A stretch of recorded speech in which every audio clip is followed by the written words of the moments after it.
Instead of books and endless pages, NEP turns the tide of dull dark stages. With values, skills and a vision rare, the Gurukul system is back with a modern flair. Greetings to one and all. Today, I stand here to address a question that looks to the past but answers for the future. Is the Gurukul system taking root? My answer is a heartfelt yes. Not as an old tree being replanted, but as a seed buried deep in India's soil by ancient sages, sprouting again, leaf by leaf, lesson by lesson. It is said that the true purpose of education is not the transfer of information, but the transformation of an individual. True, and that's exactly what the Gurukul system has stood for. Long before classrooms had walls and exams had grades, there existed a bond between the Guru and the Shishya, where the Shishyas lived with their Guru. Their classroom, the shade of a banyan tree. Their syllabus, life itself. It is said that a child educated at school alone is an uneducated child. Hence, the Gurukuls laid emphasis on learning by doing. So responsibility was learned through cooking and cleaning, while living in the community taught them to help, care and share. With the student at the center, the Gurukuls nourished the mind, the body and the soul. So there was yoga and martial arts for the body, the Vedas and philosophy for the mind, and meditation for the soul. This was the Gurukul system, ancient India's vision of education that was not a race, but a journey. But then the colonial rule happened and sadly it shut the door to the Gurukuls and locked the learner's spirit. We were given English accents, but our rooted Indian voice was silenced. Schools became factories, manufacturing salaried clerks and not homes of imagination. But history has a strange way of circling back.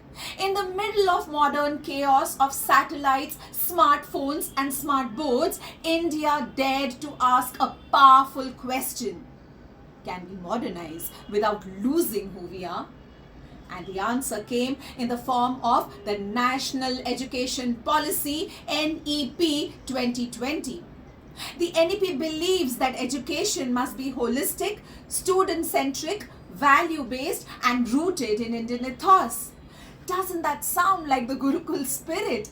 Yes, it does. So let us now explore how the Gurukul system and NEP 2020 echo the same vision. Let's take the example of science. Science in today's classrooms is no longer about copying diagrams. It's about planting the seed, touching the soil and observing life grow. And suddenly, photosynthesis is no longer a paragraph in the textbook, but an experience.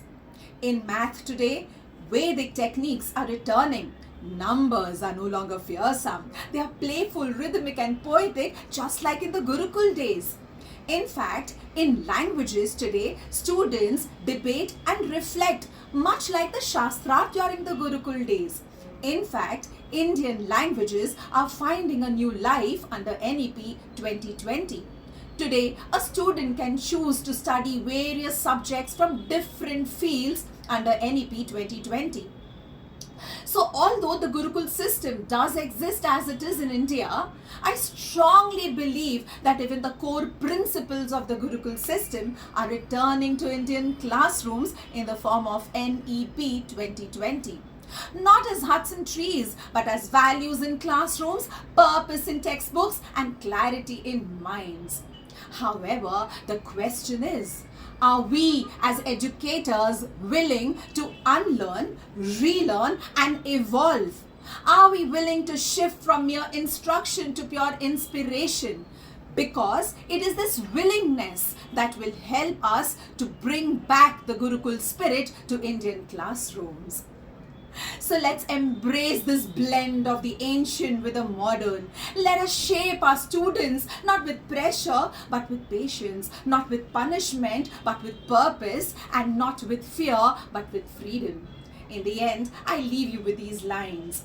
The forest whispers in classrooms now, old Changs return with a digital vow. The Gurukul lives on not as huts and trees, but as values, purpose and mindset free. I repeat, the Gurukul lives on not as huts and trees, but as values, purpose and mindset free. Thank you.